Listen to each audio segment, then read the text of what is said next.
I went to school in New York City. I went to the American Musical and Dramatic Academy, where I learned the most invaluable lessons about being a professional actor that anyone could ever hope to learn. About being on time, being courteous, being professional. All that stuff was really the framework of where I have come from there.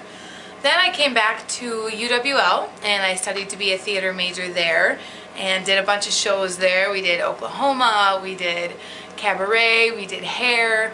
Amazing, amazing shows there. And community theater, I've done quite a few shows here. My first show I was 15 and I would drive down and drive my friend's car so that I could log my hours to get my driver's license, as I got most of my hours driving back and forth to the community theater.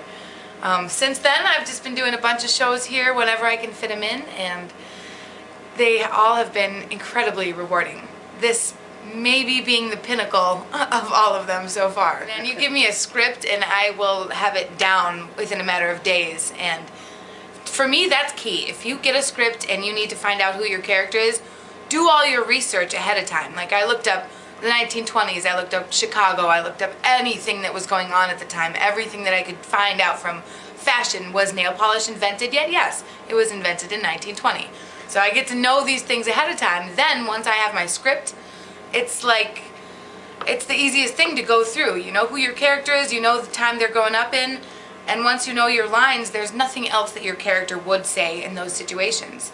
And going from there to putting her on stage, dancing and adding all that stuff, that's all just extra work. It's all just means to an end. It's creating a life on stage that was already there, and you just get to inhabit that part.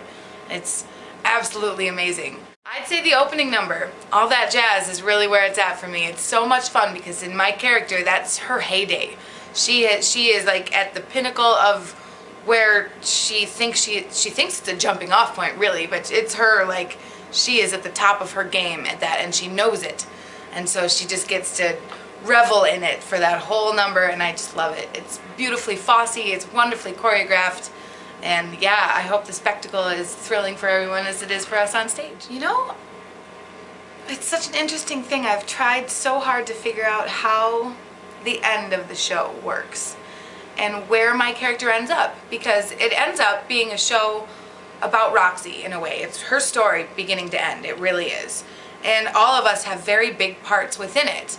And we all have our own story, we all have our own through line through the whole entire show, but where my character ends up is almost kind of a mystery until you see the very, very end number. Then you kind of know what has happened without so many words being said. So I really want people to pay attention to that, to see what really happened. You know, I don't actually end up on trial, I don't get all of that, but you do find out. You do know in the end what happened to Velma Kelly.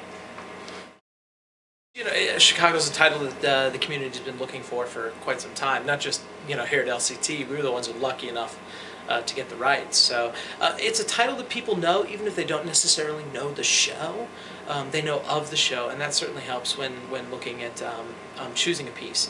So the buzz has been good, but also, you know, the actors have been very proactive about getting out there and talking about the show and how much they're enjoying it, and I think it deserves the buzz it's getting even before opening night. So, but that always makes you feel good when you're creating something that's good art, as well as being good commercial art.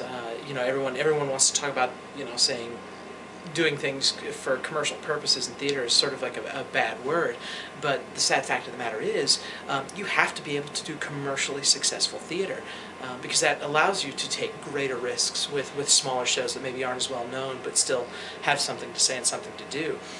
Chicago's a great example of a great piece of art that is also very, very popular. You can always tell a couple of weeks out from a show if there's belief in your cast and crew on it coming together in a sense that it's going to be a strong show. And I sense that, and the nice thing about it is, and I've told my cast this, we haven't taken any steps back in rehearsal. You know, because sometimes you have, during the rehearsal process, you have a really good rehearsal, and then the next night, not so good, and you take a couple of steps back before you move forward again.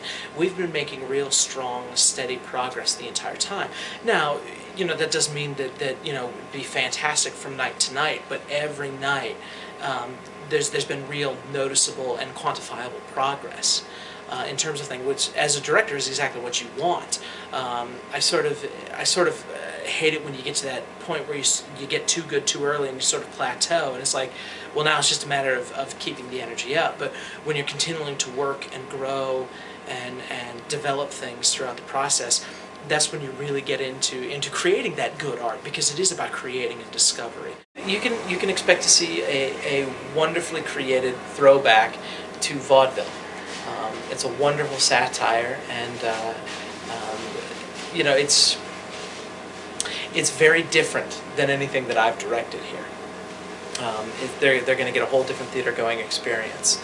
It's still one that's fun, it's valuable. They're going to leave the theater in a great mood.